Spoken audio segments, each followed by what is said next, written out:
ñi ngi leen di nuyu bu baax di leen ziar te di leen wax ni c'est avec un grand mécontentement aujourd'hui, un grand regret en tout cas bu ñu am boo xamante ne ni moo fees suñu xol bu ngeen gisee ci suñu xar kanam sax di ngeen xam ne coppeeku am na par rapport ak émission yi ñu doon def. Donc nous avons une triste nouvelle boo xamante ni moom lañ leen war a annoncé en premier temps mooy suñu xarit suñu confident suñu mbokk suñu wóllëre suñu deret muy la démocratie dafa gaañu ci jamono yii ñu génn waaye démb lañu ko robi. Alors je m'explique. Démocratie bu Sénégal nan la gaañoo dañu ko empoisonné ñan ñoo ko empoisonné un groupe de politiciens boo xamante ne nii ils ne pensent qu'à leurs intérêts ñooñu ñoo ko empoisonné ñoo ko liquidé ñoo ko rey. Enterrement bi nag démb lañ ko amal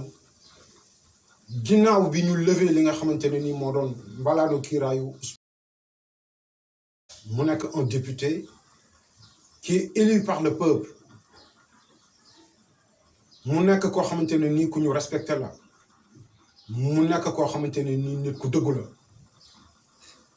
ñu fexe ba dindi li nga xamante ne nii moo doon mbalaanu kiiraayam. ñu gis ci nag ay intervention yu bari de passage ñu nuyu suñu yaay mboojeen boobu noonu comme ni ma ko waxee sur ma page Facebook la dame de fer ki nga xamante ne nii bu ñu koy tagg sax na nga koy taggee dafa neex muy Mbodj qui se nourrit de la sève du baobab sacré et qui dort sous les pieds de nos ancêtres plus rapide que l'éclair. waa Waalo ak waa Dagana ak waa Sénégal waa diaspora ñëpp dañu fier ci suñu yaay jooju noonu. Mais en contrepartie ginnaaw bi ma leen annoncé triste nouvelle boobu noonu bu démocratie Sénégal ma bëgg a attirer une attention en tout cas forte de presque toute la population sénégalaise et surtout la diaspora à travers ce qui se passe en ce moment, ce qui est en train de se passer au Sénégal. muy dictature boo xamante ne nii kenn natable wu ko 80 wala 85% des Sénégalais xam nañ ne dictature bu mag moo nekk ci réew mi en ce moment. Alors le Sénégal ñu toog nag wala toll foo xamante ne nii taxaw seetlu dafay am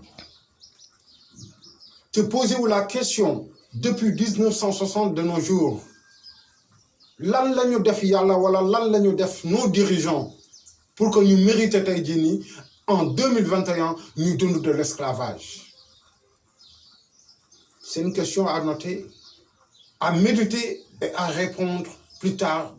wala tout de suite. ñun ñoo choisir le peuple ndax bu ñu toogee ba réew mi toll foo xamante ne nii xale bu tuuti bu tojagul ci xottu nen moo mën a semer le boucan indi des divergences politiques indi des conflits entre ethnies indi des conflits entre les corps, la magistrature, la police, la gendarmerie. Bon, de passage sax maa ngi nuyuwaale sama mbokku gendarmerie suñu kilifa gendarmerie mu nekk en tout cas un corps noble boo xamante ne nii dem leen à travers Facebook di ngeen gis ni ñuy taggee gendarmerie de par leur responsabilité de par leurs engagements corps la boo xam ne ni ma ko waxee ci sama page noonu laay réitérer les propos du corps gu ñuy këllëkëlee que ça soit très clair du corps boo xam ne dañ koy këllëkëlee la gendarmerie est digne. ñi leen jiite ils sont dignes waxuma nag kii digne na wala kii digne mais dama ni la population sénégalaise a fait ce constat envers la gendarmerie. Ils sont dignes. Bref. Donc xale bu tudd Adji Sarr moo indi fitna gu tol nii ci réew mi laalaguma sax ñi nga xamante ni ñoo nekk ci ginnaawam laalaguma leen dinaa leen laal mais moom mi nga xamante ni dafa juddu dis gor ndeyam di gor baayam di gor est-ce que Adji Sarr consciemment fi mu toog moom elle a la conscience tranquille après avoir semé tout ce bordel? Excusez-moi de hausser le ton mais dañu toll ci jamono boo xamante ne nii dañu war a waxante dëgg ñu def li yonent bi santaane ni sa mbokkum jullit danga ko war a jàppale ci anam bu ne ñu fësal ci ñaari anam yi muy bu nekkee ci dëgg nga jàppale ko ci dëgg waaye bu tooñee nga jàppale ko mooy wax ko ne ko yaa tooñ. Il est temps que les Sénégalais fassent face à Adji Sarr pour wax ko ne ko yow yaa tooñ.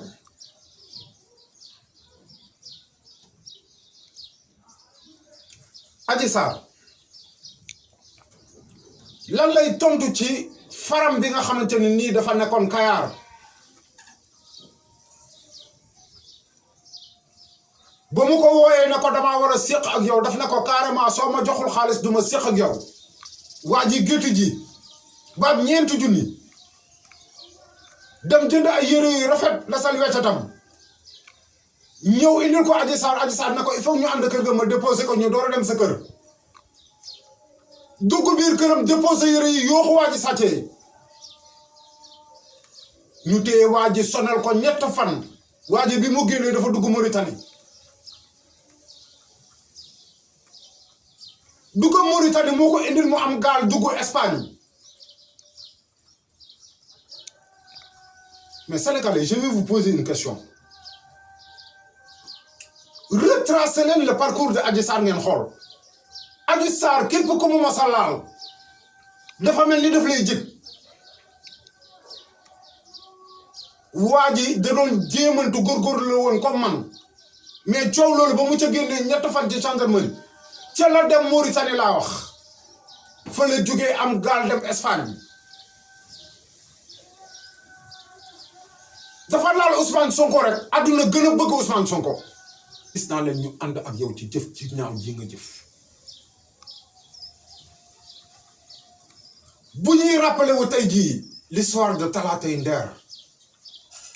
sa classe gii yow ak ñi nga war a jur ëllëg ak ñi nga war a jur ñi ñu war a jur n'en feront pas partie ndax yow dangaa gàkkal sa askan kenn kontaanul ci yow. Alors j'ai vu tout à l'heure ci sama page arrestation de Abdou Karim sunu frère bu baax boobu noonu ak Dame Mbodj ñu arrêté leen illégalement Sénégalais yi lan la non je vous demande quoi c'est juste une question lan la loo xew ba duñu jóg jàkkaarloog régime bii nga xam ne dañuy jaay doole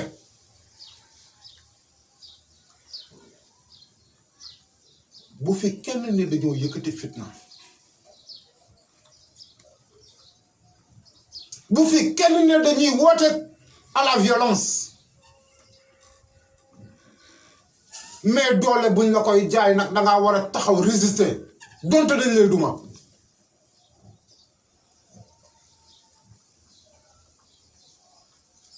il y a plusieurs exemples yoo xamante ni mën nañ leen a citer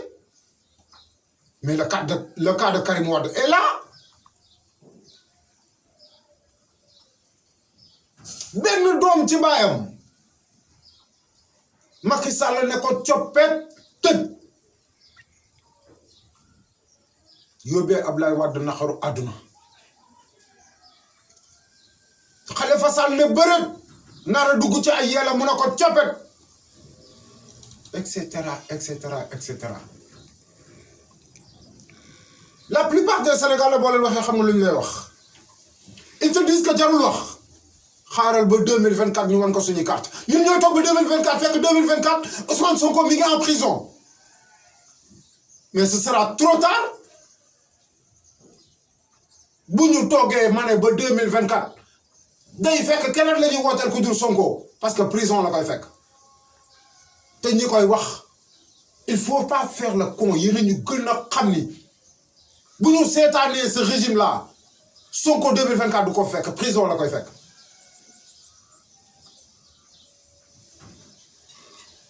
Et vous nous demandez de rester tranquille jusqu'en 2024 pour pouvoir agir à travers des cartes. Niet ñoo bañ. Mais non, arrêtez. Arrêtez. Dafa doy. dama ni liberté doomu aadama moo koy xeexal boppam. Nañu def ba am suñu indépendance. On va pas laisser un monsieur, un minuscule monsieur di ñëw di ko foxat ñu ci ñun di ñu delawaat ci buumi njaam.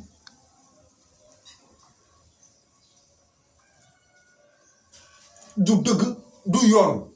C'est pas normal et on l'acceptera pas. xool leen tey jii le cas de Bignona, Rufisque, bu ñu xoolee Patte d'Oie, ñu xool à la place de l'Indépendance, ñu xool Pikine, ñu xool Keur Massar, etc. mais ñaata fitna ñoo jug diggante bërki démb ak tey loolu rek dafa war a wane ni Ousmane Sonko xal la ku ko laal danga koy bàyyiwaat. Et je le répète Ousmane Sonko xal bu tàng jër la xonq coy. boo defee sa marinade poulet braisé ba pare ba teg ko ci kaw taal bi noonu nga koy tegee ci feu bu xonq boobu ni mu koy ñoralee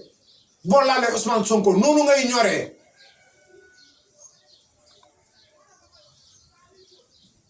mbiru yàlla la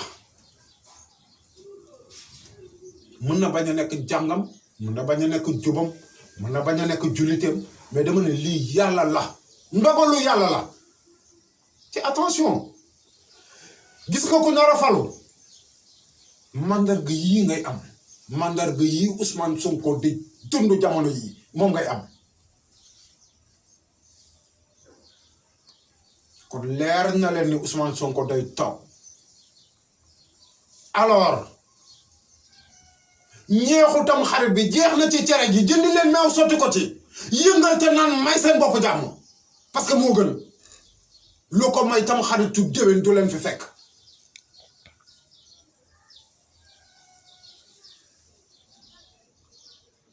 nit da ngay gore te gëm yàlla jël bu ñaaw dara jaru ko ci àdduna rawatina nag bi nga créer sa bopp di ko fabriquer di xëcc brique di teg morceau un kër di jointe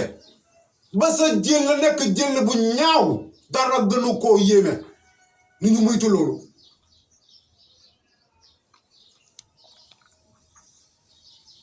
bu dee ay preuve pour wane innocence su Ousmane Sonko dama ne preuve yi ñi ngi ci table bi te ñëpp teg nañ ci seen bët kon preuve jaratul laaj. xam nga la à l'heure actuelle lan la ñu war a waxtaane mooy Adji Sarr fu mu ne ana ko ko denc na ko génnee ñu wulli ko ba mu nooy nepp mu wax ñu lii mu def fan la ko teg ak ñan la ci àndal bu ma gisee un père de famille un soi-disant avocat bu mel ni El Hadj Diouf toog ci télévision di plaider loo xamante ne ñu ci bari tey jii nii boo leen laajee lu ñu lay wax dañ naan la El Hadj Diouf xaalis moo ko intéressé gëmul yàlla gëmul yonent bi ñu bëri loolu lañ lay wax mu nekk loo xamante ne nii adresse bu ñaaw la pour moom dangay dem ba un avocat soo yëkkatee te kaddu jëm ci askan wi di wax ak ñoom lu la ñor ñu téye ko ay naq sa kandang et c'est déplorable vraiment nekk na lu ñaaw lu ruslu dama ni Adji Sarr complot bii mu teg nii mooy complot bi koy coroxaandoo ndax ki mu laal laalaake la du ku ñuy laal mbër la moo xam ne kaani la ngeemoo danga koy yëkkati tagaat ko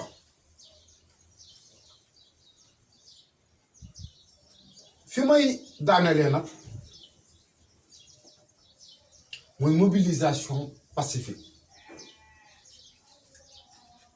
personnellement en âme et conscience les patriotes sama appel bi su ngeen ko déggee jàpp leen ne mooy bi gën ci ñun gën ci askan bi nañu dajaloo comme ni ko sama xarit sama mbokk waxee ci suñu page nañu dajaloo nekk 2000 personnes xam nga 2000 personnes lan la xam nga 2000 personnes lan lay représenté bataillon lay représenté soo demee armée 2000 personnes mooy représenté benn bataillon fu ñu toog ne Macky Sall na fi jóg sans violence comme ni ko Liban dafee comme ni ko yeneen dëkk dafee dama ne bu yàggee dafay dem yoonam man maa ko wax day dem bu kenn sànni kenn xeer bu kenn xëccoog force de l'ordre bu kenn xaañ kenn bu kenn toj oto kenn bu kenn yàq vitre kenn mais 2000 personnes laa wax fu ñu toogee ci benn rond-point lekk yi doy naan yi doy ñu ne Macky Sall na quitté palais dama ne ñooñu kenn mënul ñëw di leen yeb ci ay oto di leen yóbbu day yomb mu nekk mobilisation mu nekk alerte mu nekk dénonciation mu nekk un cri de cœur boo xamante ne nii ce sera totalement pacifique kenn du am baaraamu tuuma bu muy jam benn ñoñu Sonko kon man appel boobu noonu dama ci ànd te moom laay profité di lancer ndax boobu mooy meilleur ndax bépp dictateur boo xamante ni nekk na ci réew mi di semer le bordel dama ne lu ëpp ci say bien nekkul ci biir réew mi maire góorgóorlu bi mooy taxale ba am juróom fukki junni jox ko doomam mu yore benn scooter di livrer benn maçon bu yor juróom-ñaari doom biir këram mooy taxale ci benn chantier bu mu amoon ba rasement jël ko jëndee ko benn charrette jox ko benn boy kon boo ko yàqalee danga koy lor benn retraité mooy góorgóorlu ba ci pension mu am ci benn sagaru taxi boo xam ne avance la dugal di dawal di fay boo ko tojalee danga ko koy yàqal mais suñu defee suñu 2000 personnes toog ci ay rond-point yu différent Macky day jóge ci réew mi laa wax te dafay war a jóg parce que bëgguñ ko loolu mooy dëgg billaahi wallaahi wa taalaahi bëgguñ la Macky bëgguñu la nit boo toogee ci réew ba bëggatuñ la 95% ci réew mi bëgguñ la dangay baax loolu mooy dëgg baal bëgguñu la di leen jaajëfal bu baax di gërëm bu baax a baax internautes yi gërëm bu baax ñi nga xamante ne ñoom ñooy patriotes yi Vive le Sénégal. Vive le Sénégal et non à l'esclavage.